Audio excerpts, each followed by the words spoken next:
Terrace और flat में से जो खून मिला है उन दोनों में से हमें थूक के सैंपल्स मिले। एक और बात, इस खून के सैंपल में हमें एक खतरनाक किस्म की ड्रग भी मिली है।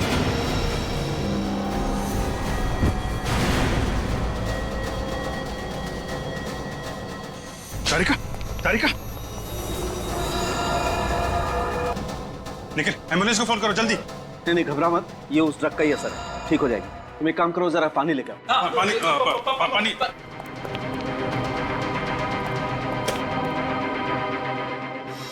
तारिका, तारिका, तारिका, यू ओके? सर आ लो। एक you okay? Yes sir. I am sorry sir, मुझे लगा छोटा सा टेस्ट है, बिना मास्क के ही हो जाएगा। कमाल है, अपना ध्यान रखना चाहिए तारिका जी, आपको इतनी लापरवाही नहीं करनी चाहिए। अगर आपको कुछ हो जाता तो मैं तो। अभी मैं ठीक हूँ अभिजीत, थैंक्स। ध्यान रखिए आप। सर वैसे इस ड्रग का नाम क्या है जिसकी वजह से इतना सब कुछ हो रहा है? बैक्सट्रॉल 100 बहुत ही खतरनाक ड्रग है। एक बार ये ड्रग शरीर के अंदर गई, खून में शामिल हुई तो 15 मिनट से ज्यादा जिंदा रहना नामुमकिन है। बस सिर्फ 15 मिनट? इसका मतलब ये राहुल और विशाल, इनकी तो मौत हो चुकी होगी। बिल्कुल, दोनों मर चुके होंगे। मगर ये ड्रग इनके शरीर में गया कहां से? किसी ने जबरदस्ती दिया या खुद? एक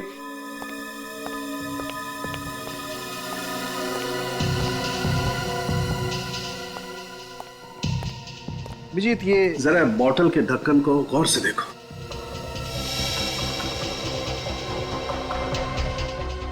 इस ढक्कन पे तो चेन है, ऐसा लग रहा है इंजेक्शन से किया गया है ये चेन। एग्जैक्टली, ये इंजेक्शन से ही किया हुआ चेन है।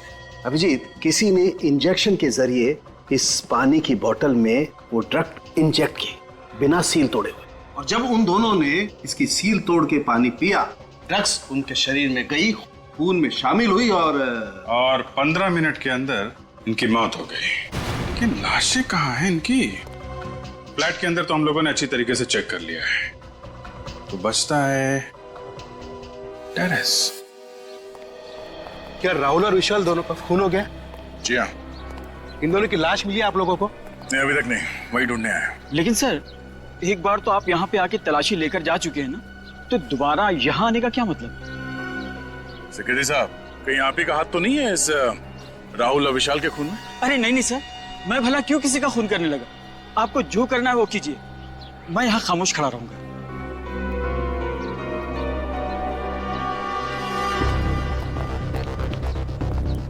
ये सब तुम्हारी वजह से हो।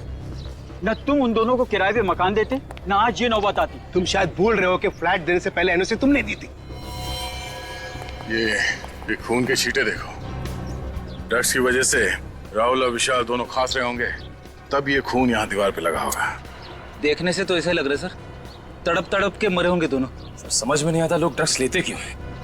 थोड़े से सुकून के लिए अपनी पूरी जिंदगी बर्बाद कर लेते हैं। इस केस में ड्रग्स लिया नहीं गया है, दिया गया है उस पानी के बोतल में। सर अगर इस दीवार पर खून के छींटे उनके खांसने से आए तो इसका मतलब उस वक्त वो लोग जिंदा रहे होंगे।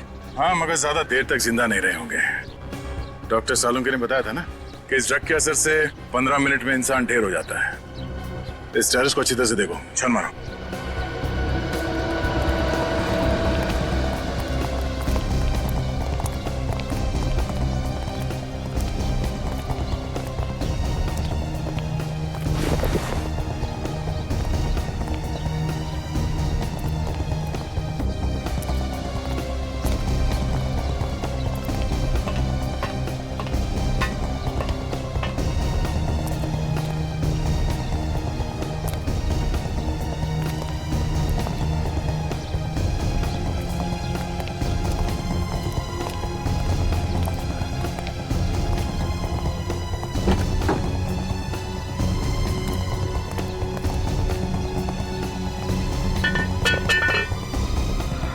सफेद कपड़ा? सर निखिल, सर इस टंकी के अंदर सफेद कपड़ा मिला है। सर शायद वही कपड़ा है जिसे गीता जी ने उस आत्मा को पहने हुए देखा था।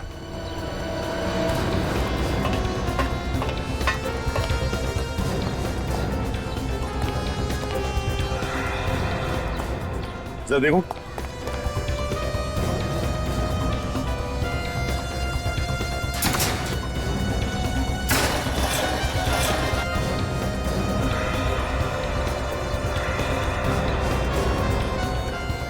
ये क्या है? सर यहाँ पे तो लाश है। लाश? हाँ सर। लाश देखना चाहते थे ना? आइए।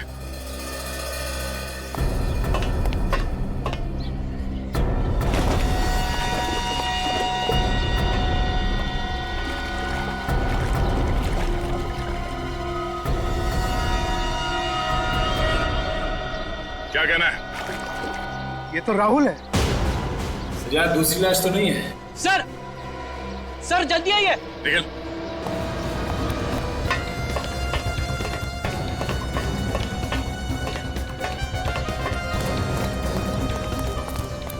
रेडी? अंदर देखिए सर क्या है।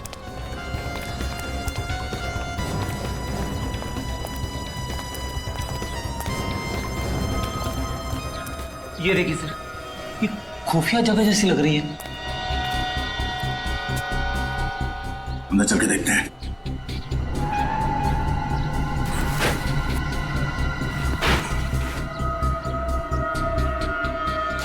अरे दूसरी लाश यहाँ पे। मुझसे ये सब देखा नहीं जा रहा है। ये लाश जरूर विशाल की होगी। जरा देखिए, ये विशाल ही है ना? जी सर, ये विशाल की लाश है। मेरी समझ में एक बात नहीं आई, वो दोनों लाशों को एक साथ पानी की टैंक में डाल सकता था, तो फिर हाँ सर, दोनों लाशों को अलग अलग जगह पे छुपा के रखा है। एक वहां पे पानी की टंकी में और दूसरी यहाँ पे। मुझे लगता है वो छुपाना तो वहीं चाहता था, मगर इतने में वो लड़की गीता उसने देख लिया और आत्मा कह के चिल्लाने लगी और जल्दबाजी में घबराकर उसने विशाल की लाश यहीं पे छुपा दी। सर आशा, क्या पता चला? सर, विशाल और राहुल पिछले 1 महीने से किसी रंजीत नाम के आदमी को रोज फोन करते थे। सर, ये रंजीत एक बहुत बड़ा ड्रग पेडलर है और हर रोज बागी पार्क जाता है। रंजीत बागी पार्क?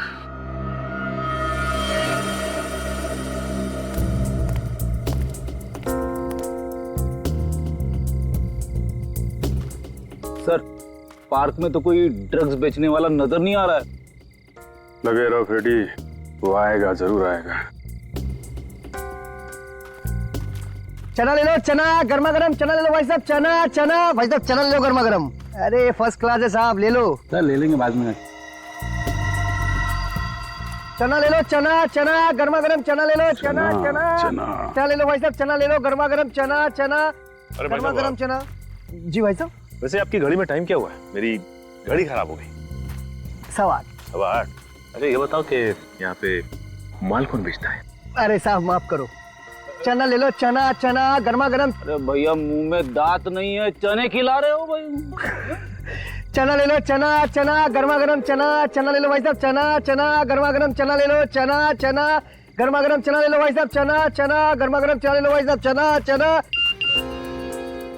श्रेया ने एमएमएस भेजा है, इस रंजीत की कुंडली मिल गई है, फोटो भी आ गई इधर। अब तो हम बड़ी आसानी से रंजीत को पकड़ सकते। इडली खाओगे फ्रेडी? इडली? हाँ हाँ। ड्यूटी के वक्त खाने की बात मत करना। खाना सामने हो तो खा ही लेते हैं। अरे भाई सुनो। हाँ साहब। आओ भाई सचिन, इडली खाते हैं। जरा इडली लगा। हाँ। कितने की इडली है? 15 रुपए प्लेट साहब। भाई 15 रुपए तो बहुत महंगी बेच रहे हो। सस्ता करो, 10 रुपए। ठीक है साहब, आप भी क्या याद रखोगे, आप 10 रुपए दे देना। मेरी समझ में ये नहीं आ रहा है कि अगर ये सबको ऐसी डिस्काउंट देता रहेगा तो इसका घर कैसे चलेगा? घर चलाने के लिए ये दूसरा माल बेचता है फ्रेडी। दूसरा वाला माल? ये आप कौन से दूसरे वाले माल की बात कर रहे हैं साहब? अरे वो ड्रग्स। ड्रग्स? हाँ रंजीत बाबू, ड्रग्स। आप मेरा नाम कैसे जानते हो साहब? नाम तो क्या, हम तो तुम्हारा पूरा इतिहास जानते हैं। ड्रग्स बेचता है? साहब मुझे छोड़ दो साहब। साहब ड्रग्स बेचने वाले से मुझे बहुत नफरत है।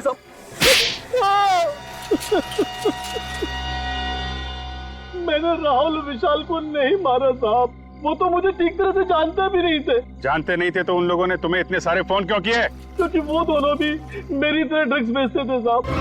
उन दोनों को मैं ही धंधे में लेकर आया था, लेकिन धीरे धीरे वो मुझसे आगे निकल गए और मुझसे सारे ग्राहक छीन लिए। और इसी बात का बदला लेने के लिए तुमने उन दोनों को ऊपर पहुंचा दिया? नहीं साहब, मुझे तो पता भी नहीं है कि वो दोनों दुनिया में नहीं है साहब। वैसे अच्छा हुआ साहब वो दोनों मर गए। बहुत जल्दी मार्केट में वो नया ड्रग्स लेके आने वाले थे साहब।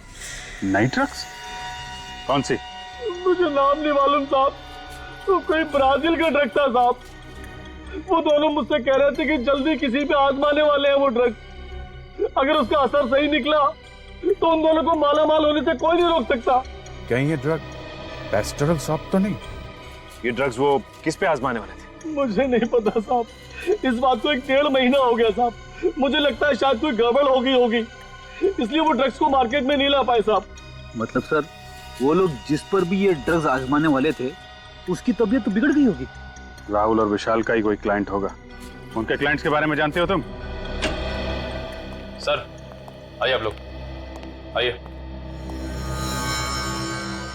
इधर खड़े हो जाओ सब लोग, लाइन लगाओ इधर। चलिए इधर खड़े हो, इधर खड़े हो।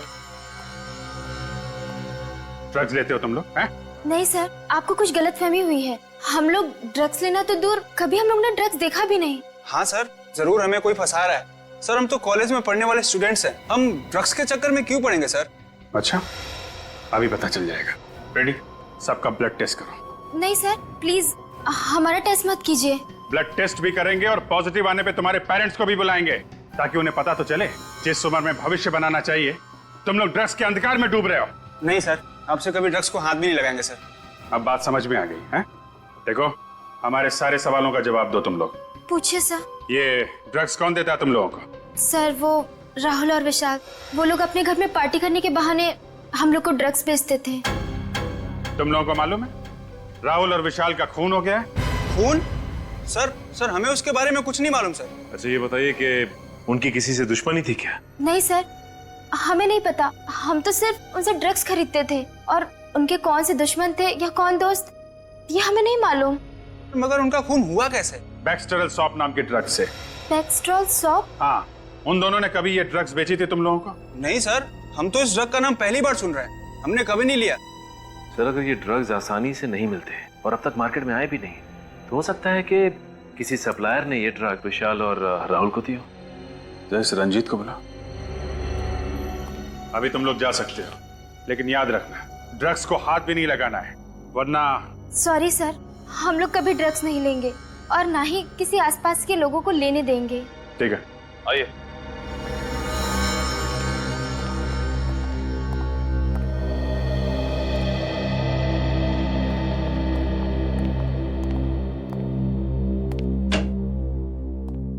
सर, रंजीत।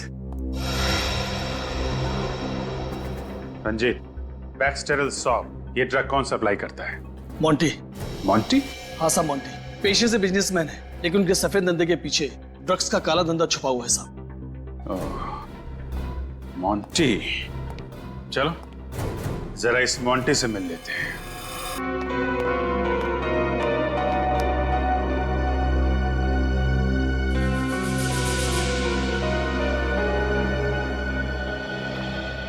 क्या सोच रहे हो? कुछ नहीं। आजकल मैं देख रही हूँ कि तुम कुछ ज्यादा ही सोच रहे हो। हाँ, क्या सोच रहा हूँ मैं? यही कि तुमने मेरे पीछे जासूस लगा रखा है। जासूस? क्या बकवास कर रही हो तुम? मैं कोई बकवास नहीं कर रही हूँ, मैं बिल्कुल सच कह रही हूँ। तुमने मेरे पीछे जासूस लगा रखा है। अच्छा, अगर मैंने तुम्हारे पीछे जासूस लगा रखा है तो तुम्हारे पास इस बात का क्या सबूत है? है सबूत? सबूत है? हाँ है। सबूत है तो पेश करो ना, देरी किस बात की है? सबूत भी पेश करूंगी। और वो? और वो? और वो क्या? वो बोलो ना, और वो क्या?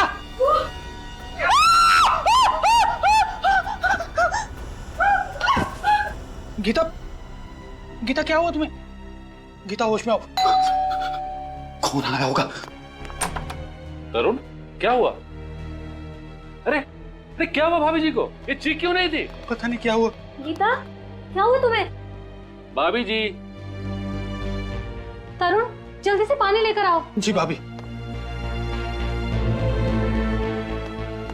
गीता, गीता होश में आओ। गीता, गीता होश में? हाँ, तुम ठीक तो? आत्मा। आत्मा कहाँ?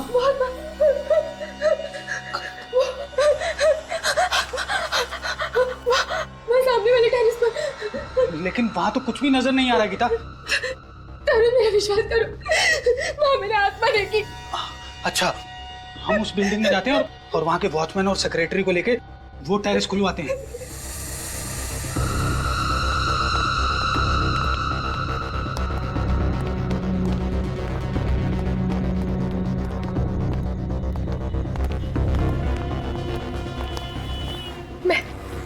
मैंने यहीं चलते हुए देखा था उसे। लेकिन यहाँ पे तो कुछ भी नजर नहीं आ रहा है।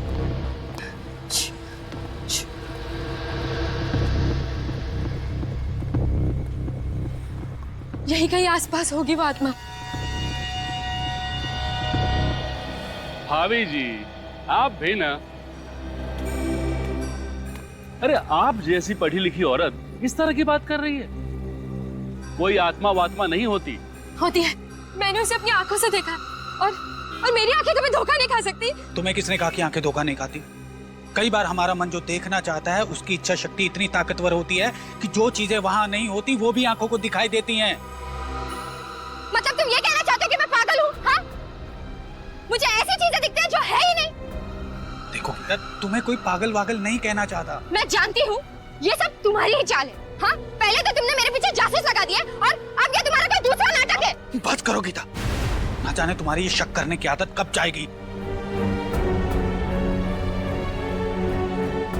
वो देखो वहां पर क्या है, वो दीवार पर।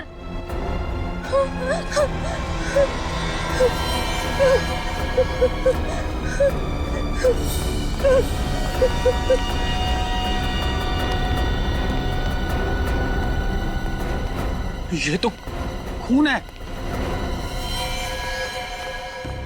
देखा देखा, मैंने कहा था ना कि कोई आत्मा है। इस टेरेस पर मैंने किसी आत्मा को देखा है। अब तो यकीन हुआ ना आप लोगों को मेरी बातों पर? उस आत्मा ने किसी को मार दिया है और ये उसी का खून है।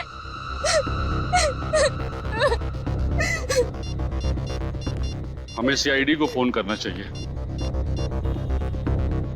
हेलो सीआईडी, ये देखिए सर, ये देखिए ये।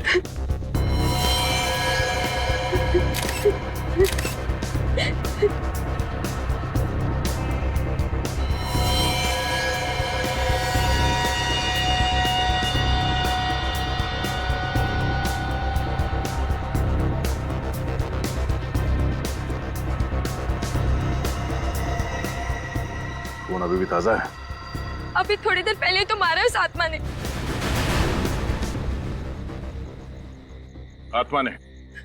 आत्मा के पास कोई चाकू वगैरह था क्या जो उसने मारने वाले का खून निकाल दिया? हाँ? मारा किसे इस आत्मा ने? यहाँ तो कोई लाश नजर नहीं आ रही। मगर खून तो है ना, फिर ये खून आया कहाँ से? खून है, मगर इतना खून नहीं है जिसे लगे कि किसी को मारा गया है। आप मेरी बातों पर यकीन क्यों नहीं कर रहे सर? सर शायद ये खून किसी बच्चे का हो, इस छत पे खेलने आया हो और उसे चोट लग गई हो। लेकिन साहब, इतनी रात को कौन सा बच्चा आएगा छत पे?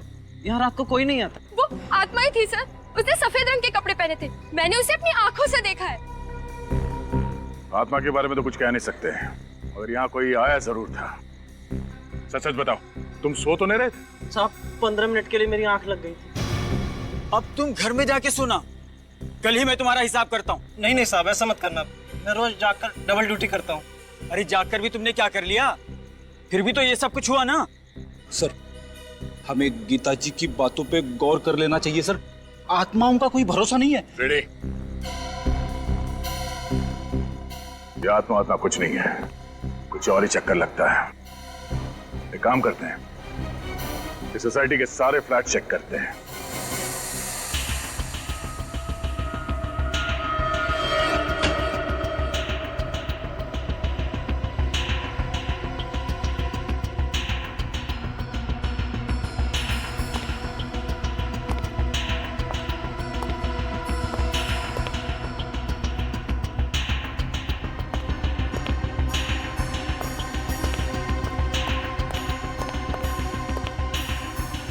सुमित,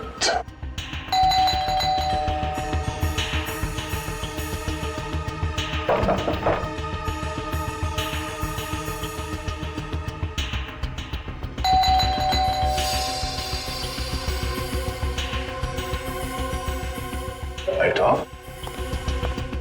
क्या हुआ सर? गड़बड़ है? कुछ गड़बड़ तो है। थोड़ी देर पहले ये लाइट चल रही थी, ये अचानक ऑफ हो गई। अंदर चल के देखते हैं।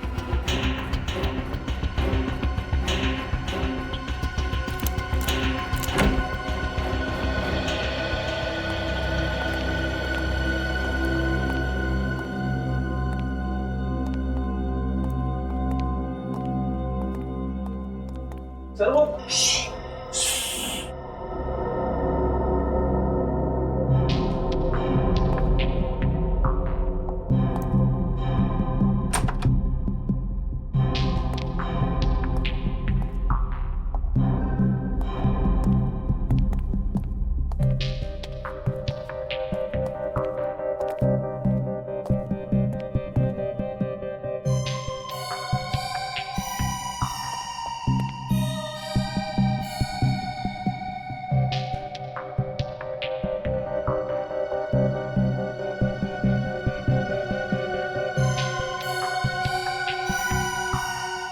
सुमित, बहुत हो गया ये छुपा छुपी का खेल।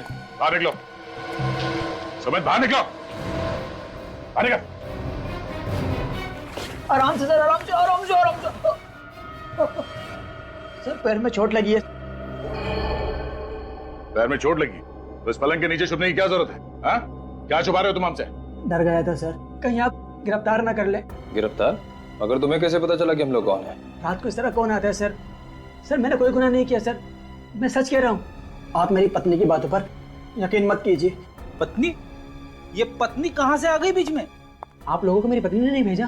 नहीं, तुम्हें क्यों लगता है कि तुम्हारी पत्नी तुम्हें गिरफ्तार करवाना चाहती है? उसने मुझ पर झूठा केस कर दिया है कि मैं उसे दहेज के लिए परेशान करता हूँ। अब मैं बेचारा शरीफ आदमी उसके सामने चू तक नहीं करता, उससे दहेज कैसे मांग सकता हूँ? तो तुम्हें लगता है कि दहेज लेने के इल्जाम की वजह से हम तुम्हें गिरफ्तार करने आए? हाँ सर, मैं तो यही समझा था। मगर आप लोग क्यों आए? बहुत जल्द पता चल जाएगा। तुम्हारे साथ यहाँ पे कोई और भी था थोड़ी देर पहले? नहीं सर, मैं यहाँ अकेला रहता हूँ। थोड़ी देर पहले तुम छत पे गए थे? सर कैसा मजाक कर रहे हैं सर? सर चोट के साथ मुझे बाथरूम जाने में मुश्किल होती है, तो छत पर कैसे जाऊंगा? लिफ्ट से? इसका मतलब है छत पे मिले खून का राज इस फ्लैट में नहीं किसी और फ्लैट में है। श्रेया, छत पे जो खून मिला था उसे फौरन से लैब भिजवा दो। अभिजीत को बुलाओ। इतनी रात का कौन हो सकता है? 12:30। जी कहिए। Abhijeet, senior inspector Abhijeet, CID से। सीआईडी से? क्या बात है ऑफिसर, सब ठीक तो है? जी, हमें सिर्फ इतना पूछना था कि आपके घर में किसी को चोट तो नहीं लगी है? चोट तो नहीं लगी, लेकिन मेरा बड़ा बेटा अविनाश कुछ दिनों से अस्पताल में। अच्छा अच्छा अच्छा, हॉस्पिटल में है? जी सर। हम इसलिए पूछ रहे हैं कि आपकी बिल्डिंग के छत की वॉल पे हमें खून के छींटे मिले हैं। हमारे टेरेस पे खून के छींटे? जी। कौन कौन है आपके घर में? सर, मेरी बीवी सुषमा। सुषमा, ये मेरी बीवी सुषमा है और छोटा बेटा अमन। और जैसे मैंने आपको बताया कि अविनाश तो अस्पताल में। आप? सुषमा, ये सीआईडी ऑफिसर है, कह रहे हैं कि हमारे टेरेस के दीवार पे खून के छींटे लगे हुए। खून के छींटे? लेकिन सर किसका हो सकता है वो खून? जी, वही पता लगाने की कोशिश कर रहे हैं हम। अच्छा, ये जो फ्लैट है 601 नंबर का, इसका मालिक कौन है? इसका मालिक तो आपके सामने खड़ा है, ये मेरा ही फ्लैट है। अच्छा अच्छा, तो दो फ्लैट हैं आपके? जी हाँ सर, ये फ्लैट मैंने किसी को किराए पे देके रखा हूँ। किसे दिया है किराए पे? 2 लड़के हैं, विशाल और राहुल। विशाल और राहुल? हाँ, मुंबई आए कुछ मॉडल बनने के लिए। अच्छा, फ्लैट तो बंद है, कहाँ है लोग? इनका कोई ठिकाना नहीं रहता सर, बस कभी भी आ जाते हैं। मैं तो बस परेशान हो गया इनको फ्लैट देखकर। क्यों? ऐसा क्या करते हैं वो लोग? बस रात भर लाउड म्यूजिक, उछल कूद। मैं तो क्या, पूरा सोसाइटी के लोग उनसे परेशान है सर। हाँ सर, हमने तो उनको नोटिस दे दिया है, अगले महीने की 3 तारीख को छोड़ना है उनको फ्लैट। बस सर, आपके पास अगर कोई अच्छा किराएदार मिले तो बता दीजिए सर, हम तो बस परेशान हो गए इनसे। क्यों नहीं, जरूर बताएंगे। पहले जरा फ्लैट तो देख लें। ये? हाँ, चाबी है ना आपके पास? जी है सर। जरा दीजिए। ये लीजिए सर।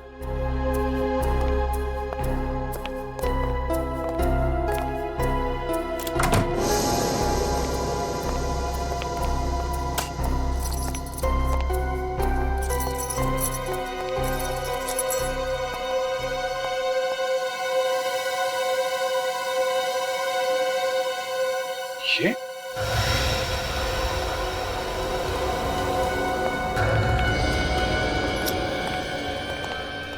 यहाँ पे भी खून।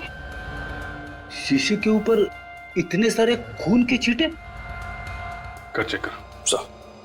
सर, ऊपर छत की दीवार पे जो हमें खून के छींटे मिले थे, कहीं वो विशाल या राहुल, इन दोनों में से किसी के तो नहीं है? हो सकता है कि खून फ्लैट के अंदर कहां से आया। सर इसके बारे में मुझे कुछ नहीं मालूम सर। विशाल और राहुल को फ्लैट देने से पहले उनके बारे में अच्छी तरीके से जांच पड़ताल की थी ना आपने? सर अच्छी तरह से जांच पड़ताल करने के बाद ही तो उनको फ्लैट दी थी सर। सर आने ये देखिए सर, बेडरूम में इस बॉटल के पास इतना सारा खून पड़ा हुआ है।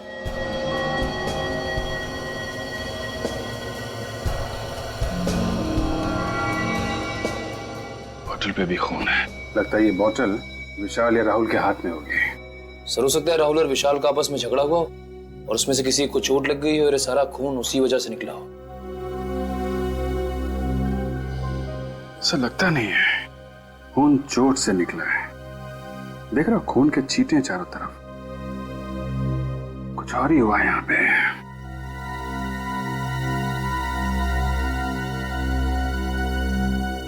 आपके पास विशाल और राहुल का फोन नंबर है? जी सर। फोन लगाइए उनको, यहाँ बुलाइए। और सुनिए, उनको बताइएगा मत कि सीआईडी वाले यहाँ पे हैं। राहुल विशाल समझ गए? ठीक है सर।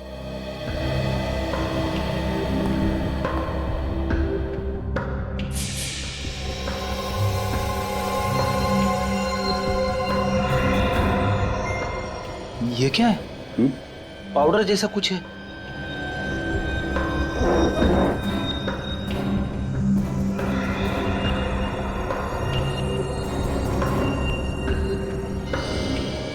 सर, ये तो ड्रग्स है। ड्रग्स?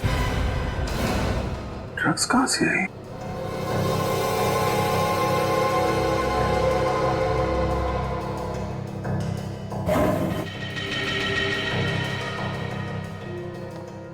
इतनी सारी ड्रग्स? सर, ये तो लाखों की ड्रग्स होगी। कहीं ऐसा तो नहीं कि ये राहुल और विशाल ड्रग्स बेचने का धंधा करते हो? ऐसा ही लग रहा है सर। सर ये राहुल विशाल दोनों का फोन नहीं लग रहा है सर। वो सब छोड़िए, ये क्या है? हैं? क्या है ये सब? सर इतने सारे व्हाइट पाउडर? ये कोई मामूली पाउडर नहीं है, ये ड्रग्स का पाउडर है। ड्रग्स का। ड्रग्स? कहां से है ये ड्रग्स? सर इसके बारे में मुझे कुछ नहीं मालूम सर। ये भगवान में किस मुसीबत में फंस गया। सही कहा आपने, बहुत बड़ी मुसीबत में फंस गए आप। फ्लैट आपका, किराएदार आपके, फ्लैट के अंदर खून, ड्रग्स पड़ा हुआ है और आपको कुछ पता नहीं है। लेकिन मुझे कुछ नहीं मालूम है सर। इनको ब्यूरो लेके चलो। सब चलो चलो ब्यूरो लेके चलो। चलिए आप, चलो चलिए। अजीब इंसाफ है आपका। ड्रग्स मिली मेरे किराएदार के घर पे और फंस गया मैं खुद मकान मालिक। किराए का घर तो आपका ही है ना, और ये किराए का घर आपके घर के बिल्कुल बगल में। सब कुछ आपकी नाक के नीचे हुआ और आपको पता तक नहीं चला। हा? सर मैं पहले से ही बहुत परेशान हूँ सर। अगर मुझे इसके बारे में जरा सा भी कुछ मालूम होता तो मैं खुद पुलिस के पास जाता। मिस्टर राकेश, विशाल और राहुल दोनों के फोन लगातार बंद आ रहे। आप मुसीबत में फंसते ही जा रहे और इसमें से बाहर निकलने का कोई भी रास्ता नजर नहीं आ रहा है, समझे? सर मुझसे बहुत बड़ी गलती हुई सर, उन दोनों को मकान भाड़े पे देकर। और तो और राकेश जी, हमें तो यह भी लगता है कि ये ड्रग्स का सारा व्यापार आपके फ्लैट से ही चल रहा था। क्या जवाब है आपका? मैं क्या जवाब दूं सर, इस चक्कर में मैं खुद फंसता जा रहा हूं।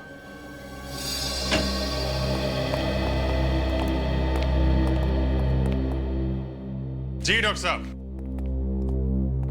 आइए भाई, आज तो आप वाकई बहुत ही अच्छे वक्त पर आए। क्या बात है सालू के साहब, इतनी गर्म जोशी से आप हमारा स्वागत कर रहे हैं?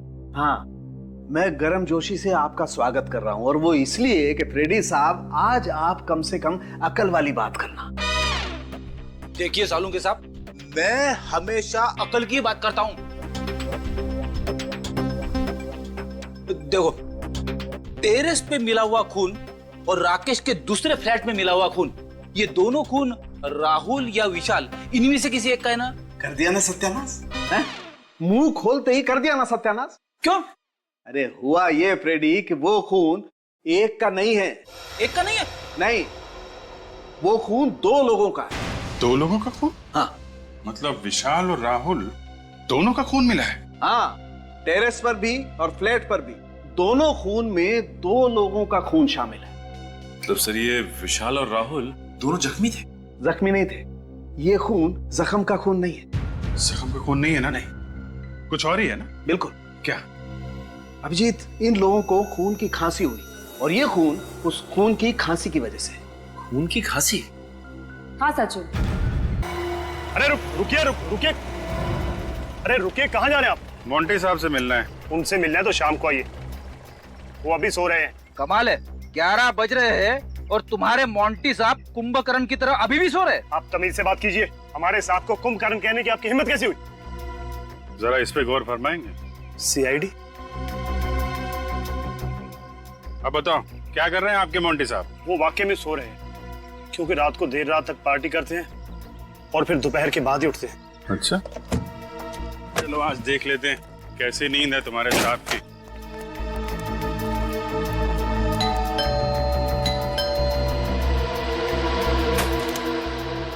कहाँ है तुम्हारे मोंटी साहब? मोंटी साहब तो ऊपर वाले कमरे में सो रहे हैं। ऊपर? हाँ सर। चलो दिखाओ।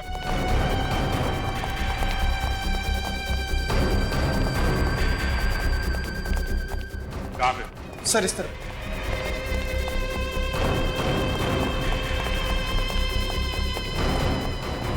ये सर। मोंटी साहब दरवाजा खोलिए। मोंटी साहब, पीछे आओ जरा, पीछे आओ।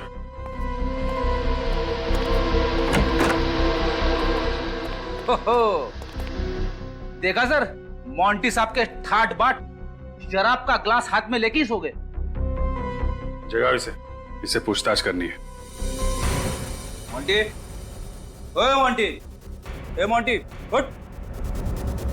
लगता है बड़ी गहरी नींद में। शराब पीते पीते सो गया। अरे खून!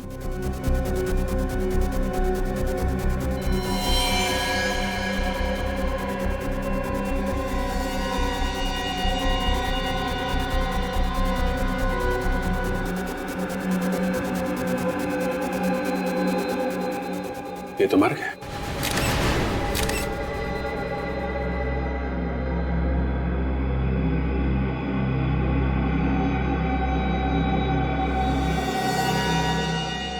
सर ये सब देख के तो लगता है कि इसकी मौत भी उसी ड्रग से हुई है जिस ड्रग से विशाल और राहुल की मौत हुई थी।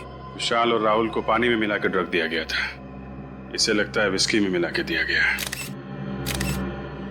सर कहीं ऐसा तो नहीं कि उन्हीं को पता चल गया था कि हम लोग मोंटी तक पहुंच जाएंगे और उसने मोंटी को भी मार दिया? हाँ, मगर है कौन ये खूनी जो हर बार हमसे एक कदम आगे रहता है? आप लोगों का अंदाजा एकदम सही था। इस मोंटी का खून भी उसी बैक्सटर सॉफ्ट नाम की ड्रग से हुआ है जिससे विशाल और राहुल का खून हुआ है। ओह, और इस बार वो ड्रग इसे पानी में नहीं विस्की में मिला के दी गई है। बिल्कुल सही अभिजीत, विस्की का वो पैक जिसे पीते पीते बेचारा लंबी नींद सो गया। सर इसका मतलब खूनी मोंटी के कोई आसपास वाला ही आदमी था जो मोंटी के इतना करीब था कि उसकी विस्की में वो ड्रग मिला सके। और वो पास वाले खूनी तक पहुंचने का बस एक ही जरिया है, वो पीली इंक। पीली इंक? अब ये क्या चक्कर है? चक्कर नहीं है बाप, ये पूरा का पूरा केस ही दिमाग को घुमा देने वाला। इस मोंटी के पेट से और विस्की के गिलास से हमें उस ड्रग के अलावा पीली इंक के कुछ ट्रेसेस भी मिले। विस्की में पीली इंक? ये विस्की में इंक मिला के पीने का नया फैशन है क्या? अरे मेरी तरफ देख के क्यों पूछ रहा है? हैं? तुम्हें मालूम है ना मैं शराब को हाथ भी नहीं लगाता। आपकी तरफ देखने का मेरा ये मतलब नहीं था सर। ठीक है ठीक है। अच्छा सर ये इंक क्या जहरीली थी जो मोंटी की विस्की में मिलाई गई? नहीं सचिन, ये इंक बिल्कुल जहरीली नहीं थी। अगर ये जहरीली नहीं थी तो फिर मोंटी की विस्की में से मिलाया क्यों? मेरे ख्याल से खूनी इस ड्रग को पीली स्याही की खाली बोतल में लेकर के आया होगा, और जब वो ड्रग पीली स्याही की बोतल में डाल रहा था तो उस बोतल में पहले से ही उस स्याही के कुछ बूंदे रही होंगी और वो उस ड्रग के साथ साथ मिल गई, और जब उसने ड्रग विस्की में मिलाई तो ये पीली स्याही भी ड्रग के साथ साथ विस्की में घुल गई। मगर सर ये किस तरह की इंक है? मैंने आज से पहले कभी किसी को इस तरह पीली इंक का इस्तेमाल करते हुए नहीं देखा। वो इसलिए बच्चे कि पीली इंक अधिकतर कैलीग्राफी में इस्तेमाल होती है। कैलीग्राफी? कैलीग्राफी मतलब? फ्रेडी सर, जब अक्षरों को सुंदर बनाने के लिए एक इंस्ट्रूमेंट से यूं घुमा कर लिखा जाए तो इस लिखावट को कैलीग्राफी कहते हैं। अरे वाह सारिका जी, आपको कैलीग्राफी भी आती है? आपने कभी बताया नहीं। मैं भी कुछ बता दूं आपको? जी बताइए। ये पीली इंक बहुत कम दुकानों में मिलती है। बहुत कम दुकानों में मिलती है? ये बड़ी अच्छी बात बताई आपने डॉक्टर साहब, इससे तो हमारा काम काफी आसान हो गया। Excuse me. जी कहिए। पीली इंक है आपके पास? कौन सी वाली? वो कैलीग्राफी वाली पीली इंक। सुना सिर्फ आपकी दुकान पे ही मिलती है? हाँ हाँ, ये वाली पीली इंक? हाँ। ये हमारे यहाँ नहीं मिलेगी तो और कहाँ मिलेगी? सही निशाने पे लगा आपका तीर, वरना आप घूमते ही रह जाते, क्योंकि ये सिर्फ हमारी दुकान पे ही मिलती है। अच्छा, ऐसी क्या खास बात है इस इंक में जो सिर्फ आपकी दुकान पे मिलती है? एक तो मांग कम है, विदेशी मंगानी पड़ती है और अपने देश में बनती नहीं है। मांग कम है तो फिर तो इसे खरीदने वाले लोग भी कम ही होंगे। हाँ, 2-4 जन है वही खरीदते हैं और वही खरीदने आते हैं। आप लोगों को क्या नया शौक लगा है कैलीग्राफी का? नहीं, हमें कैलीग्राफी का कोई शौक नहीं है। हम लोग CID से हैं। CID? इंक नहीं चाहिए? नहीं, इंक नहीं चाहिए, इंक खरीदने वाले चाहिए। आपने जिन जिन लोगों को इंक बेची है उनके नाम और नंबर हैं आपके पास? नाम नंबर चाहिए, इंक नहीं चाहिए। इंक नहीं चाहिए, सिर्फ नाम और नंबर चाहिए, है ना आपके पास? हाँ है ना, बल्कि हम लोग तो कई बार इंक उनके घर पे दे के आते हैं। वैसे बात क्या है सर? ये बड़ी लंबी कहानी है और हमारे पास वक्त भी बहुत कम है।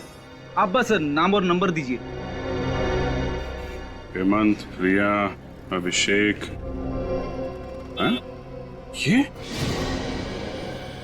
ये तो हमारी आंखों के सामने ही था और हम इसे देख नहीं पाए।